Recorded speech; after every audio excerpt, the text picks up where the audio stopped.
Olá, amigos. Vamos falar do Evangelho? O Evangelho segundo o Espiritismo, no seu capítulo 19, que tem o título A Fé Transporta Montanhas, Allan Kardec nos fala sobre os seguintes itens. O poder da fé. A fé religiosa. Condição da fé inabalável. A parábola da figueira que secou. Além das instruções dos Espíritos. Na abertura do capítulo, o codificador nos traz uma passagem do Novo Testamento, do Evangelho de Mateus, no seu capítulo 17, dos versículos 14 a 20.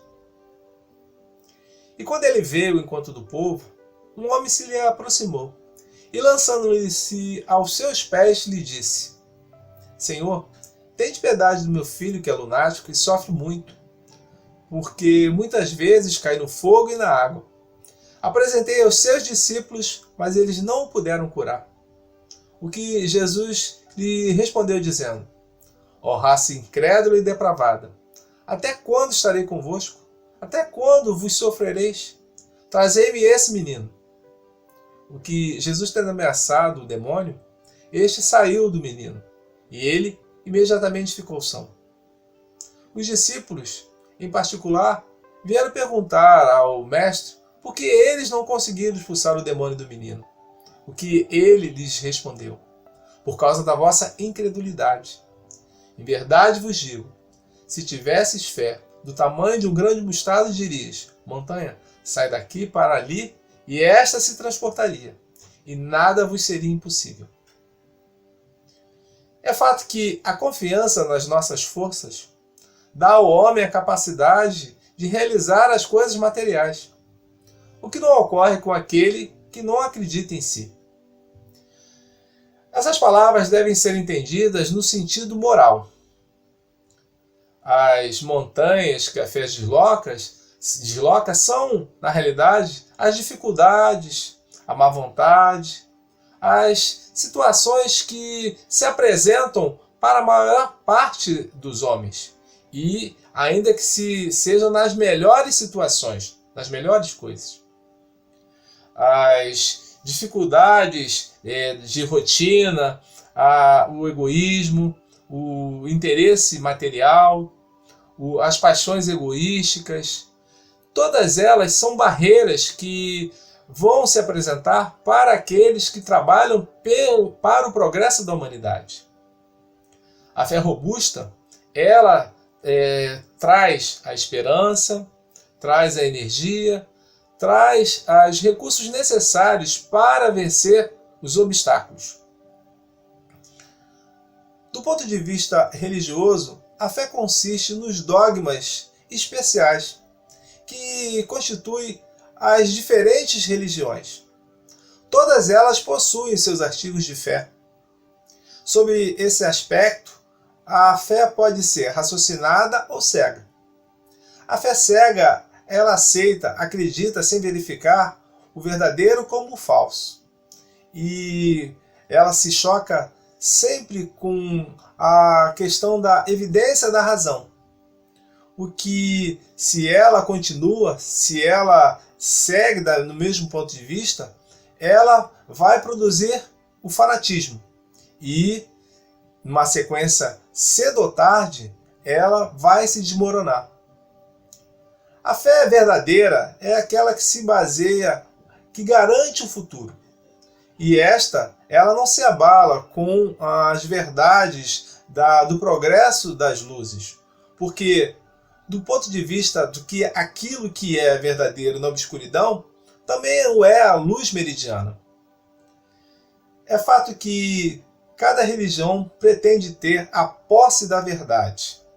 E preconizar alguém a ter uma fé cega sobre um ponto de crença é se demonstrar incapaz de demonstrar que tem a razão.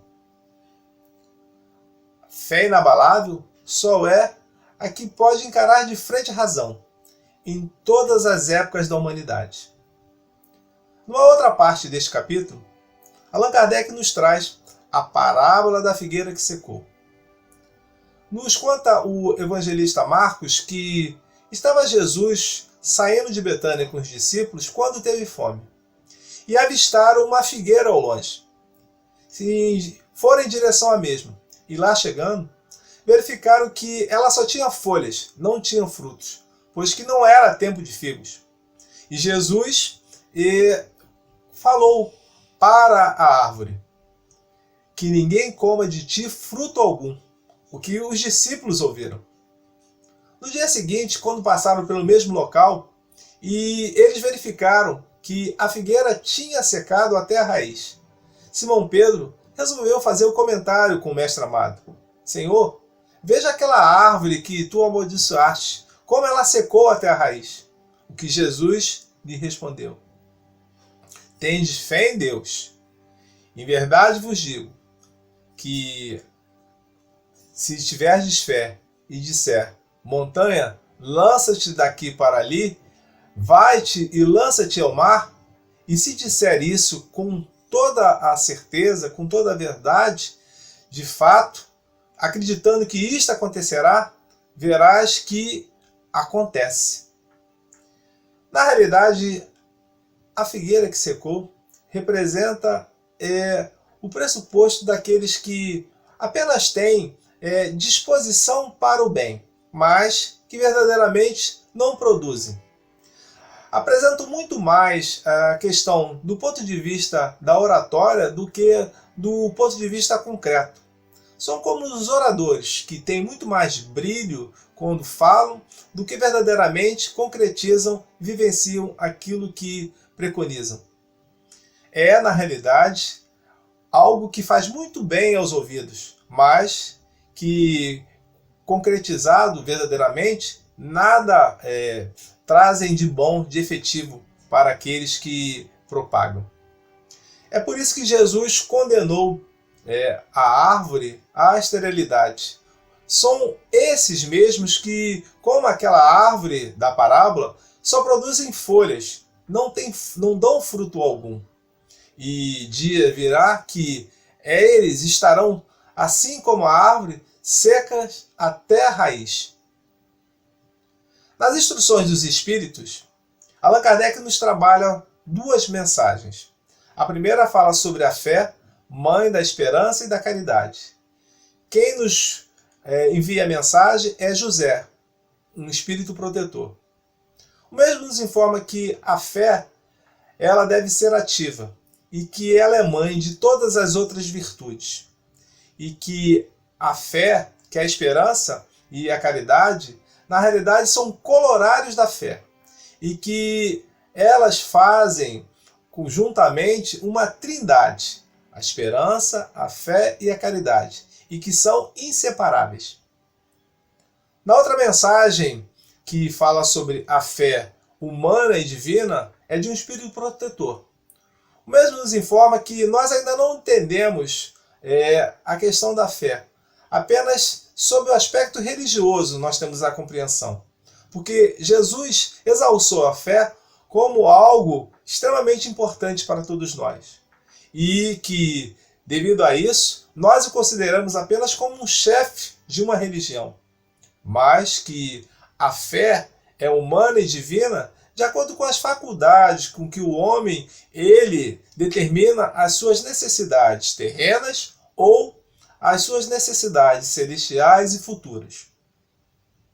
Que após a leitura deste capítulo do Evangelho segundo o Espiritismo, a fé transporta montanhas, possamos nós estarmos mais firmes na sentença proferida pelo nosso mestre Lyonês. Fé inabalável só é que pode encarar de frente a razão em todas as épocas da humanidade. Que Jesus nos ampare, que Jesus nos abençoe, muita paz, boa leitura.